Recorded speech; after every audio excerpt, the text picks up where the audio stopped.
Yeah, so, really proud of the guys for continuing to fight. We had another, unfortunately, not great first half. A credit to Mercer, though. They are a tough cover. They spread you out. They have multiple guys that can score, but we just could not figure them out defensively in the first half in particular. But our guys kept fighting. I thought we did a really good job of executing down the stretch, some set plays, made some good decisions. Jack Costel gave us some really good minutes tonight amongst other guys, and a hard-fought victory. So if I could take one split second and just thank the crowd as well. I mean, they were awesome. It was loud in there. The students came out, the community came out, and we are certainly very appreciative of it. And how much of a luxury is it? Because you kind of knew, just based off the first game, you knew that Mercer was going to kind of come in and throw a punch. To kind of have the luxury down the stretch of the game that you're down, that you can turn to a bunch of experienced fourth, fifth-year guys that have been through all the battles. How much of a luxury is that to be such a tight game? It's nice to have older guys that are veterans, but we're still learning, like there's sometimes, we're getting better at it though, right? At times when the game gets heightened, right? That is, we come roaring back, or we get a big dunk, or we get a steal or two or whatever, everybody's kind of heightened energy-wise, whatever, and sometimes we get a little bit out of what we're doing. So we've tried to focus on just continue to chip away and doing the solid right play, and I think we're doing that at a higher rate right now. But to your point, to have guys like Trey Bonham, Honor Huff that have been in multiple, many games that come down to the stretch, and then Garrison Kiesler, Bash Wieland, Frank Champion, amongst other guys that have been in those situations and hopefully, are poised enough to handle whatever's coming at them.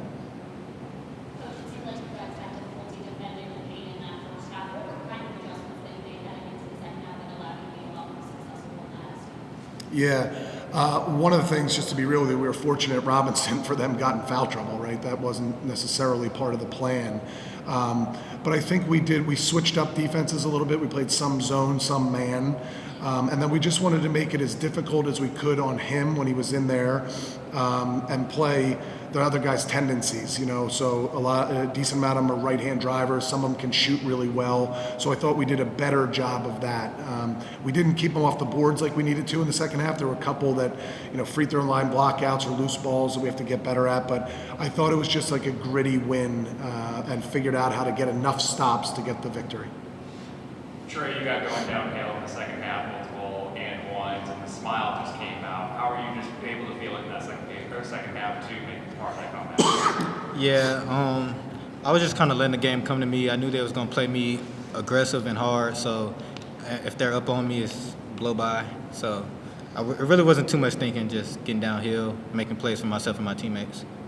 We asked him not to think too much. I'm teasing. He did a really good job. A couple is just during the course of play and playing basketball, and you have to make decisions. But a few were set plays, and it's sometimes when guys get set plays called for them, they're like, oh, this is my time to go. And when Trey was younger and some other guys, sometimes they're just, no matter what, they're like shooting the ball. I think he's doing a really good job of he knows now one of the plays that we ran, hey, this is what you're looking to do, and if it's not there, don't do it. And he just took the ball downhill, got in there, shot faked, got an and one. It was a beautiful basketball. So really proud of him and his decision making tonight. Trey, you have so many games where it's almost like some teams within the league, or even just the teams you play, they try to test you for whatever reason. And obviously tonight there's so many one-on-one battles within the game. So how do you kind of remain focused and just it's a top game? I've got my teammates. It doesn't matter what the ball coming in with, a guy like Robinson or whatever. I'm ready for this challenge, but we're going to get this one. Yeah, honestly, I'm still working on that part, the one-on-one. When you have a guard like Robinson, he talks a lot, so you kind of get in that zone okay, I need to get him back. But Coach Earl has been preaching to me about just be solid, make the solid play. He didn't shout me out earlier about when the game get heightened, but that was kind of emphasis on me, when the game get heightened, just not trying to make a home run play. And then I just trusting my teammates, keep me in that 5-on-5 mindset. We got a great team, like you said. We got a lot of veteran guys, so I have a lot of trust in them this year. So just keeping that mindset. Is there anything specific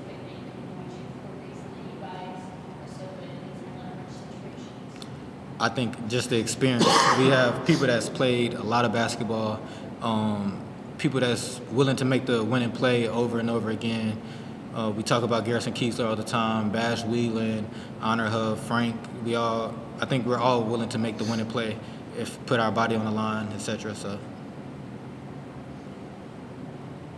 Coach, when you recruited Nash, did you expect him to have, such an impact and be so good in these situations the way that he has been so far this season? We really liked his skill set and what he was all about, and he's a tough kid.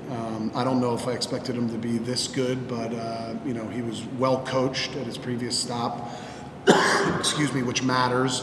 And he's just kind of embraced his role tremendously. He's got like an old school game. We've talked about that a little bit, but kind of a mid-range game when that's doesn't happen much anymore. Usually people are getting all the way to the hole or shooting threes. And something that Trey touched on, I think all our guys really trust each other, which is really cool to see. Meaning Bash, I want to say, was 1 for 8 from 3 or something. And we ran a set that we were trying to get Honor a layup, but if not, I was like, Bash, you're going to be open. And I was like, hey, shoot it if you're open. And the other guys were looking at him like, yeah, you're going to be open. Like, hey, shoot the ball. And he did. He made a huge 3 at the top of the key, maybe made him 2 for 9. So just the willingness to stick with it, not afraid, that is Bash. And then as Trey alluded to, the guys trusting one another and just throwing the ball to the open man, and good things will happen. Just on the suit itself, for the cause that it all goes into, how meaningful is this for you? Yeah, Coaches versus Cancer is an awesome cause. Coaches have been doing it for years. We wear suits with sneakers, and cancer affects everybody, whether it's yourself or your close family or friends. Somebody that has been affected by it. I mentioned on social media, I had a great friend and coaching mentor, Ernie Nestor, that just passed away this past week, and it was really tough. I just hope everybody can get behind the cause and whatever you can do to help out the fight against cancer. Thank you. Thank you.